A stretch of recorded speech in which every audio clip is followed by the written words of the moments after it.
अस्सलाम वालेकुम students, welcome to city high school. Students, हम प्रीवियस लेक्चर में एक्सरसाइज नंबर 1.3 सॉल्व कर रहे थे, जिसमें हमने 3 क्वेश्चंस को सॉल्व किया था।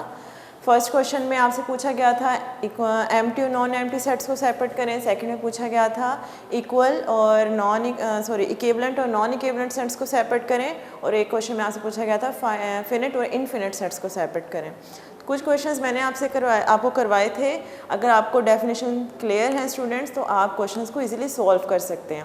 रिमेनिंग क्वेश्चंस आपसे कहा था कि आपने प्रैक्टिस के तौर पे खुद से सॉल्व करने हैं। होपफुली आपने प्रैक्टिस की होगी। आज हम नेक्स्ट क्वेश्चन स्टार्ट करेंगे एक्सरसाइज नंबर 1.3 का क्वेश्चन नंबर 4। आप अपनी टेक्स्ट बुक में इसकी स्टेटमेंट को देख सकते हैं। क्वेश्चन नंबर 4 में आपसे कहा गया है which of the following pairs of sets are equal sets. आपने ये बताना है कि आपके पास कुछ पेयर्स हैं, इन पेयर्स में से कौन से सेट्स इक्वल सेट्स कंसीडर होंगे। तो आप इनमें से आपको यहाँ पे 4 पार्ट्स गिवन हैं, 3 पार्ट्स मैं आपको करवा रही हूँ, जो तीनों डिफरेंट टाइप्स के हैं। जो पार्ट रह जाएगा वो आपने खुद करना है।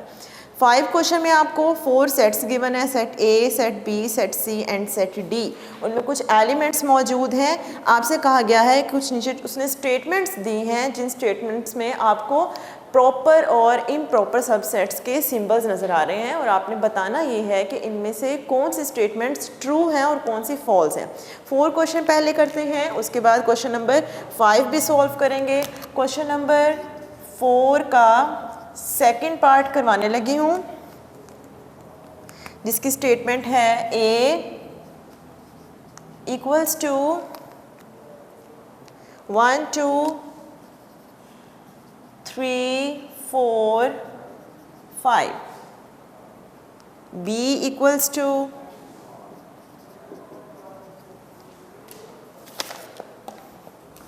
1 + 0 1 + 1 1 + 2 1 + 3 एंड 1 + 4। हाँ जी स्टूडेंट्स, यहाँ पे जो एक इम्पॉर्टेंट पॉइंट है, हम इसको पहले भी डिस्कस कर चुके हैं। अगर आपको यहाँ पर समेशन के फॉर्म में 2 नंबर्स नज़र आ रहे हैं, इसका हरगिज़ ये मतलब नहीं है कि ये 2 डिफरेंट मेंबर्स कंसीडर होंगे। यानी आप ये नहीं कह सकते कि इसमें 1 2 3 4 5 6 7 8 9 10 मेंबर्स मौजूद हैं, बल्कि इसमें जस्ट 5 मेंबर्स मौजूद हैं। कोमास के थ्रू मेंबर्स को सेपरेट किया जाता है, प्लस या माइनस के थ्रू मेंबर्स सेपरेट नहीं होते, एज यू नो डैट। तो हमारे पास ये फर्स्ट, सेकंड, थर्ड, फोर्थ और 5 मेंबर्स मौजूद हैं, क्योंकि जब आप इन मेंबर्स को सॉल्व करेंगे, इन नंबर्स को, तो 1 + 0 एट द एंड आपको यहाँ पे एक सोल्यूशन मिलेगा, डैट इज़ 1। ये 1 बन जाएगा, ये 2 बनेगा, ये 3 बन जाएगा, ये 4 बन जाएगा, 1 + 4 5 बन जाएगा। यानी बेसिकली ये आपके पास सेट की कंप्राइज्ड फॉर्म है, जबकि उसने आपको एक्सपेंडेड फॉर्म में मेंबर्स दिए हैं। आपने क्या करना है, आपने इनमें बताना है कि ये सेट्स इक्वल हैं या फिर नॉन इक्वल हैं। सॉल्यूशन करने से पहले जस्ट आप एक स्टेटमेंट ही राइट करेंगे। अगर इक्वल है तो आप मेंशन करेंगे the sets are not equal, और अगर नॉट इक्वल, अगर इक्वल होंगे तो आप मेंशन करेंगे इक्वल हैं। ठीक है।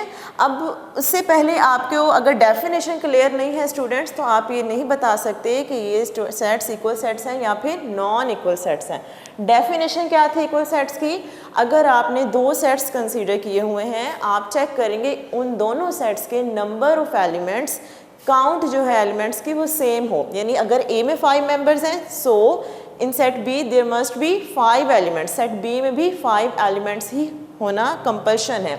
इसके साथ साथ एलिमेंट्स भी सेम होना ज़रूरी है। यानी यहाँ पर अगर 1 2 3 4 5 है, तो हम सेट बी को देखें तो यहाँ पर भी 1 2 3 4 5 ही मौजूद है। इट मीन्स दोनों के एलिमेंट्स भी सेम हैं, दोनों के नंबर ऑफ एलिमेंट्स भी सेम है, यानी काउंट भी सेम है। सो ये दोनों एग्जैक्टली सेम सेट्स होंगे, यानी ये दोनों इक्वल सेट्स होंगे। तो हम इसका सोल्यूशन कैसे राइट करेंगे? ए इक्वल्स टू बी, ए और बी इक्वल सेट्स हैं। नेक्स्ट देखते हैं इसका थर्ड पार्ट में आपको क्या स्टेटमेंट गिवन है? थर्ड पार्ट में आपको स्टेटमेंट गिवन है A equals to 0 1 2 3 4, b equals to 6 - 2 5 - 1 4 - 2 3 minus 1 and 2 minus 2. Okay हाँ जी, अब यहाँ फोकस करें स्टेटमेंट में क्या डिफरेंस है प्रीवियस स्टेटमेंट में और जो हम अब करने लगे हैं इसमें। यहाँ पे आपको जो मेंबर्स गिवन थे वो समेशन की फॉर्म में गिवन थे, यहाँ पे आपको डिफरेंस की फॉर्म में गिवन है। मीन्स टू से आपने सॉल्यूशन वैसे ही करना है। यहाँ पे आपने प्लस करके मेंबर्स को चेक किया था मेंबर्स क्या बन रहे हैं, यहाँ पे जस्ट आप माइनस करके मेंबर्स को चेक करेंगे कि नंबर्स एलिमेंट्स मेंबर्स क्या बन रहे हैं। फर्स्ट सेट में हमारे पास 0 1 2 3 4 5 मेंबर्स मौजूद हैं। सबसे पहले हम देखेंगे क्या इनकी काउंट सेम है। तो यहाँ पे देखें 1 2 3 4 5 काउंट सेम हो गई है, यानी दोनों में 5 एलिमेंट्स मौजूद हैं। अब हम इसके एलिमेंट्स को चेक करेंगे। अगर हर एलिमेंट सेम है तो इट मीन्स दोनों इक्वल होंगे। लेट्स सपोज स्टूडेंट्स यहाँ पे देखिए हमारे पास 0 से लेके 4 तक सब होल नंबर्स हैं ना। अगर इस सेट में हमें 0 से लेके 3 तक नंबर्स नज़र आते हैं लेकिन लास्ट 4 नंबर नहीं बनता, तो उस सिर्फ एक नंबर की वजह से आप क्या कहेंगे, ये दोनों इक्वल सेट्स नहीं होंगे। इक्वल होने के लिए ज़रूरी है कि दोनों के नंबर्स एग्जैक्टली सेम हो, उनकी काउंट भी सेम हो। तो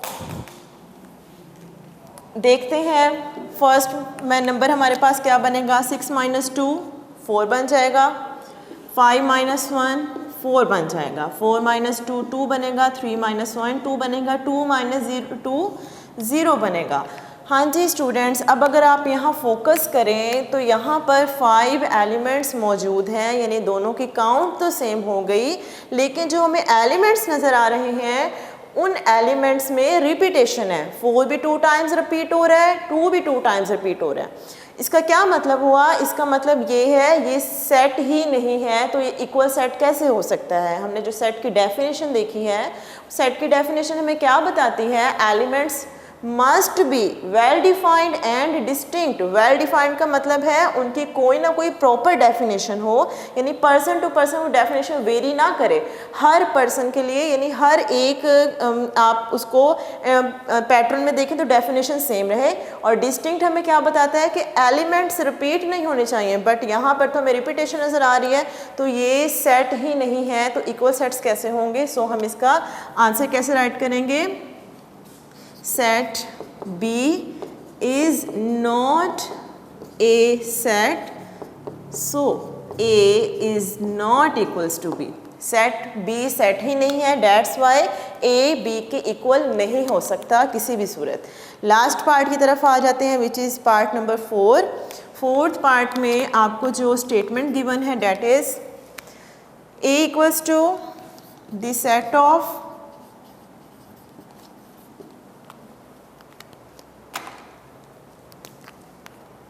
even numbers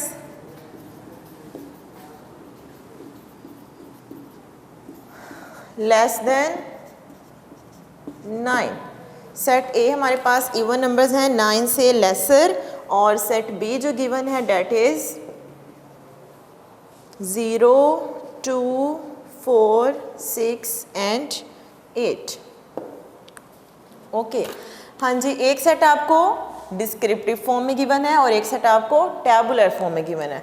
डिस्क्रिप्टिव फॉर्म में जो सेट गिवन है उसको भी हम टैबुलर में शिफ्ट करके चेक कर लेते हैं कि हमारे पास सेट बेसिकली क्या बन रहा है, क्या ये हमारे पास इक्वल सेट्स बनेंगे। तो अगर हम इसको डिस्क्रिप्टिव फॉर्म को टैबुलर फॉर्म में शिफ्ट करें, हमने वो नंबर्स राइट करने हैं टैबुलर फॉर्म में राइट करते हुए जो इवन नंबर्स हों लेकिन क्या हो 9 से लेसर हों।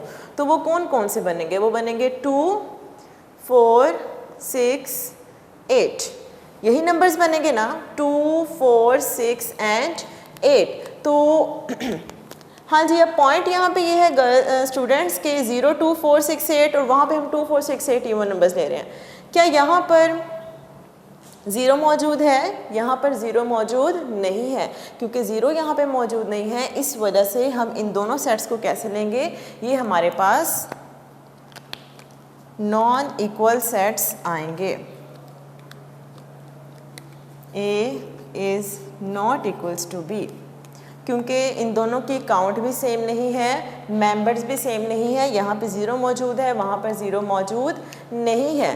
6th क्लास एक और इम्पोर्टेंट पॉइंट है, हम कुछ यानी कुछ ऐसे हम टॉपिक्स देखते हैं जिसमें हम ज़ीरो को इवन नंबर कंसीडर करते हैं, लेकिन कुछ टॉपिक्स हम देखते हैं जिसमें हम ज़ीरो को इवन नंबर के फॉर्म में कंसीडर नहीं करते। जैसे यहाँ पे हमने ज़ीरो को इवन नंबर नहीं लिया। अगर यहाँ पे लेट्स सपोज आप ज़ीरो को भी इवन नंबर ले लें तो ये सेट्स कैसे बन जाएंगे? ये सेट्स फिर इक्वल सेट्स बनेंगे, यानी ज़ीरो को भी अगर आप लें तो हमारे पास यही सेट बनेगा ना। तो ज़ीरो को साथ लेंगे तो ये हमारे पास इक्वल सेट्स बनेंगे, और अगर हम ज़ीरो को साथ नहीं लेते तो ये नॉन इक्वल सेट्स बनेंगे। मोस्टली जब हम इवन नंबर्स की बात करते हैं तो हम उसको 2 से ही स्टार्ट करते हैं, ज़ीरो को कंसिडर नहीं करते अदर दैन सम केसेस। कुछ केसेस ऐसे हैं जिसमें हम ज़ीरो को भी साथ लेते हैं, इवन नंबर्स के तौर पे कंसीडर करते हैं। तो यहाँ पे जस्ट हमने डिस्क्रिप्टिव को टैबुलर में शिफ्ट किया तो हम इसका डायरेक्ट ही 2 से स्टार्ट लेंगे। जब 2 से स्टार्ट लिया हमारे पास जो 2 सेट्स बन गए वो इक्वल नहीं थे तो हमने मेंशन कर दिया A is not equals to B। हाँ जी, इसके बाद आ जाते हैं क्वेश्चन नंबर 5 की तरफ। क्वेश्चन नंबर 5 में आपको ट्रू फॉल्स गिवन है। ट्रू फॉल्स का मतलब ये है कि आपको कुछ सेट्स गिवन है, उन सेट्स के बाद उसने आपको कुछ स्टेटमेंट्स दी हैं और कहता ये है कि उन स्टेटमेंट्स को देखकर बताएं कौन सी ट्रू है कौन सी फॉल्स है। सेट ए है आपके पास, A B C, आपकी टेक्स्ट बुक में क्वेश्चंस मौजूद है, आप वहाँ से इन क्वेश्चंस को देख सकते हैं। B है हमारे पास B C D, there are 3 elements in set B। Set C equals to C, D, E and set D equals to A, B, C and D. So we have to given 4 sets, हमें 4 sets given हैं, हमने इन 4 sets को देखना है। First statement की तरफ अगर आएँ स्टूडेंट्स तो हमारे पास जो फर्स्ट स्टेटमेंट है that is A is the subset of B, second one is B is subset of D, third one is C is subset of D, fourth one है A is subset of D। कुछ statements मैंने pick की हैं, remaining statements आप खुद ही देखेंगे, आप उसकी खुद से प्रैक्टिस करेंगे। अगर हम फर्स्ट स्टेटमेंट पे फोकस करें students, A is the subset of B। Subset होता क्या है? सबसेट आप सेट के स्मॉल पोर्शन को कहते हैं, यानी अगर आप एक सेट को कंसीडर कर रहे हैं उसके तमाम एलिमेंट्स दूसरे सेट में मौजूद हों तो ऐसे सेट को आप क्या कहेंगे? सबसेट। फर्स्ट सेट दूसरे का फिर सबसेट बनेगा, और रिवर्स ऑपरेशन देखें तो दूसरा सेट है वो पहले का सुपर सेट बनेगा। हमने जब टाइप्स ऑफ सेट डिस्कस किया था उसमें हमने एग्जाम्पल्स लेकर तो इसको डिटेल में डिस्कस किया था, हमने इसकी डेफिनेशन को देखा था। अब आप इसको एप्लीकेशन देखेंगे। यहाँ पे उसने बात की है कि A B का सबसेट बन रहा है। अगर हम A के एलिमेंट्स देखें तो यहाँ पे क्या क्या है? A B C, और B के एलिमेंट्स देखें तो वो हैं B C D, यानी A के अगर हर एलिमेंट, A का हर एलिमेंट अगर B में मौजूद होगा तो A B का क्या बनेगा? सबसेट बनेगा। अब यहाँ पे फोकस किया जाए तो यहाँ पे B और C तो मौजूद है इस सेट का, लेकिन जो A है वो यहाँ पे मौजूद नहीं है, यानी इस सेट का हर एलिमेंट हमें B में नज़र नहीं आ रहा। इट मीन्स ये हमारे पास ट्रू स्टेटमेंट नहीं होगी, this is a false statement. Next statement की तरफ आए, वो कहता है B is the subset of set D। B हमारे पास सेट D का सबसेट बन रहा है। Now you have to focus on the members of set B। Set B को देखें तो इसमें B C D ये तीनों एलिमेंट्स मौजूद हैं। अब हम देखेंगे अगर ये तीनों एलिमेंट्स सेट B में भी होंगे तो इट मीन्स उसने सही बात की है, B D का सबसेट है, यानी स्मॉल सेट बन रहा है। D की तरफ आए, D में कौन कौन से एलिमेंट्स हैं? A B C D means B C D तीनों मौजूद है ना। उसके अलावा जो सेट्स हैं उनसे एलिमेंट्स हैं उनसे हमारा कोई कंसर्न नहीं है स्टूडेंट्स, हमें जस्ट ये देखना है कि B के सारे एलिमेंट्स D में मौजूद हैं, तो इट मीन्स ये स्टेटमेंट हमारे पास क्या होगी? This statement is true. Third statement की तरफ आए, वो कहता है C is the subset of D, C D का सबसेट बन रहा है, यानी सी का हर एलिमेंट डी में मौजूद है। अब देखते हैं क्या उसने ये बात ठीक की है। सी में हमारे पास है सी डी ई 3 एलिमेंट्स, और जब हम डी को देखते हैं तो उसमें एक एलिमेंट ऐसा है सी में जो डी में मौजूद नहीं है, तो उस एक एलिमेंट की वजह से इसकी स्टेटमेंट क्या हो गई, रॉन्ग हो गई। This is a false statement. Last one की तरफ आए, A is the subset of D, A D का सबसेट है, तो ए में हमारे पास है ए बी सी और डी में है A B C D. It means A के सब एलिमेंट्स डी में कवर हो रहे हैं ना, ए बी सी, तो ये भी हमारे पास क्या हो जाएगी, this is A true statement. ये आपके पास ट्रू फॉल्स थे, हम सॉल्व कर चुके हैं, जो रिमेनिंग है वो आपने खुद करने हैं। इसके साथ आपकी एक्सरसाइजेस कंप्लीट हो गई हैं 6th क्लास। हम रिव्यू एक्सरसाइज को देखेंगे, डिस्कस करेंगे। रिव्यू एक्सरसाइज का मतलब क्या होता है, बेसिकली ये आपके पूरे चैप्टर की रिवीजन होती है। एज यू नो डैट मैं आपको जस्ट यहाँ पे हिंट्स दूंगी कौन सा क्वेश्चन आपने किस एक्सरसाइज के किस क्वेश्चन की तरह सॉल्व करना है। आपकी प्रैक्टिस ये होगी कि आप इन क्वेश्चंस को खुद से सॉल्व करेंगे। क्वेश्चन नंबर 1 को अगर देखें, आपकी टेक्स्ट बुक में क्वेश्चंस मौजूद हैं। बुक को सामने रखते हुए फोकस करेंगे। फर्स्ट स्टेटमेंट है list the elements of following sets. आपने क्या करना है, क्वेश्चन नंबर 1 में उसने आपको कुछ स्टेटमेंट्स दी हैं डिस्क्रिप्टिव फॉर्म में, और वो कहता है कि इसको टैबुलर फॉर्म में राइट करें। क्यों टैबुलर फॉर्म में, क्योंकि जो लिस्ट करते हैं आप एलिमेंट्स, वो सेट की टैबुलर फॉर्म में लिस्ट करते हैं। तो ये क्वेश्चन आपने सॉल्व करना है as exercise number 1.1 question number 6। मैं यहाँ पर मेंशन कर देती हूँ ताकि जब आप इसके सॉल्यूशंस करें आपके पास हिंट्स मौजूद हों कि आपने किस क्वेश्चन को कौन सी एक्सरसाइज के मेथड से कंप्लीट करना है।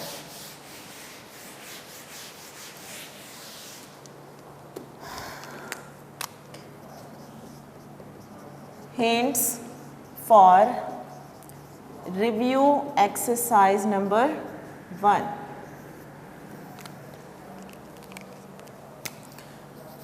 Question number 1, question number 2, 3, 4, 5, 6. 6 questions आपको गिवन हैं और ये 6 क्वेश्चंस आपने खुद करने हैं स्टूडेंट्स। हमने पूरा चैप्टर बहुत डिटेल में डिस्कस किया है। अब कोई भी डिफ़िकल्टी नहीं होनी चाहिए, कोई मुश्किल चैप्टर नहीं था। सेट का कॉन्सेप्ट बहुत इजी होता है, इसमें कोई भी ऐसे लंबे लंबे फार्मूलाज नहीं है जिनको आपको याद रखना पड़ेगा।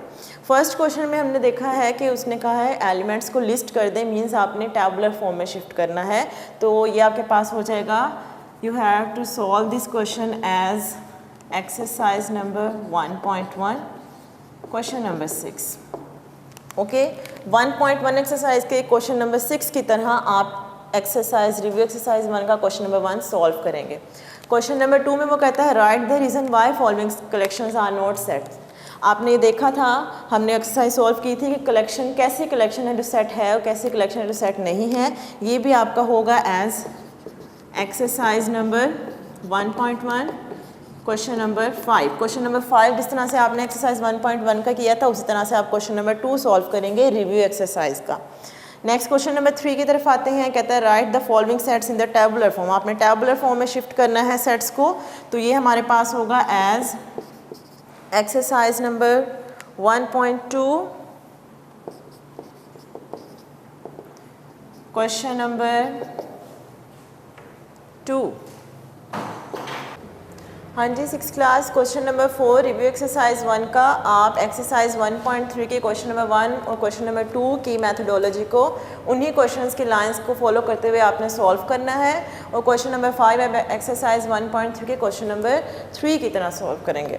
यहाँ पे हमारा चैप्टर नंबर 1 वाइंड अप हो गया है स्टूडेंट्स। चैप्टर नंबर 1 हमारा कोई मुश्किल चैप्टर नहीं था, इसमें जस्ट हमने सेट्स को रीड किया था। सेट्स का मतलब क्या होता है, इसकी methodology, application, all that things which we have read, जो हम पढ़ चुके हैं। अब हम स्टार्ट करने लगे हैं चैप्टर नंबर 2 जिसका नेम है होल नंबर्स।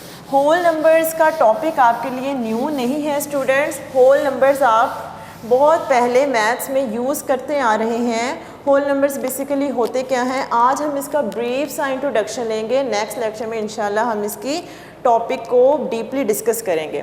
होल नंबर्स और नेचुरल नंबर्स हम डिफरेंस रीड करने जा रहे हैं।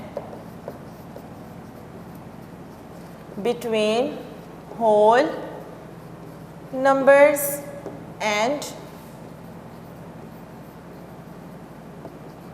natural numbers। हाँ जी, अगर हम नेचुरल नंबर्स की बात करें स्टूडेंट्स, तो नेचुरल नंबर्स की डेफिनेशन क्या होती है? The numbers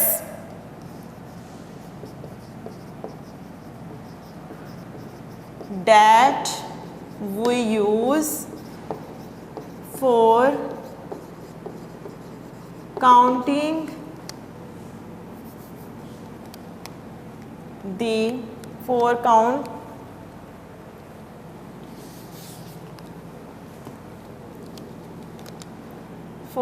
counting of objects। The numbers that we use for the counting of objects, हम चीज़ों को काउंट करने के लिए जो नंबर्स यूज़ करते हैं that are called counting numbers और नेचुरल नंबर्स। हम उन नंबर्स को काउंटिंग और नेचुरल नंबर्स कहते हैं। ये एक इम्पोर्टेंट एमसीक्यू पॉइंट भी बन जाता है कि counting numbers are also called natural numbers as well as natural numbers are also called counting numbers. तो हम नेचुरल नंबर्स को प्रेजेंट कैसे करते हैं? We presented it by capital N. और हम इसका सेट कैसे राइट करते हैं? ये कहाँ से स्टार्ट होते हैं? क्योंकि काउंटिंग हम हमेशा 1 से स्टार्ट करते हैं और 1 के बाद 2, फिर 3, 4 और ये हमारे पास एक इन्फिनिट सेट बनता है। इसका कोई भी लास्ट लिमिट नहीं होता। काउंटिंग आप जितनी चाहे एक्सटेंड कर सकते हैं। तो ये हमारे पास जंपिंग नंबर्स होते हैं। इम्पोर्टेंट डेफिनेशन बन जाती है 2 मार्क्स की। आप डेफिनेशन राइट करेंगे, उसका सिंबॉलिक रिप्रेजेंटेशन राइट करेंगे, that is represented by capital N, और साथ उसका सेट मेंशन कर देंगे। तो ये इसके एग्जाम्पल में भी कवर हो जाएगा। अब आ जाते हैं होल नंबर की तरफ। होल नंबर्स क्या होते हैं? डेफिनेशन से क्लियर होगा आपको। द नंबर 0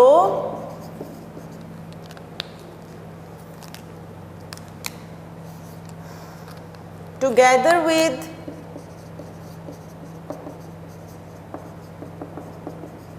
natural और counting numbers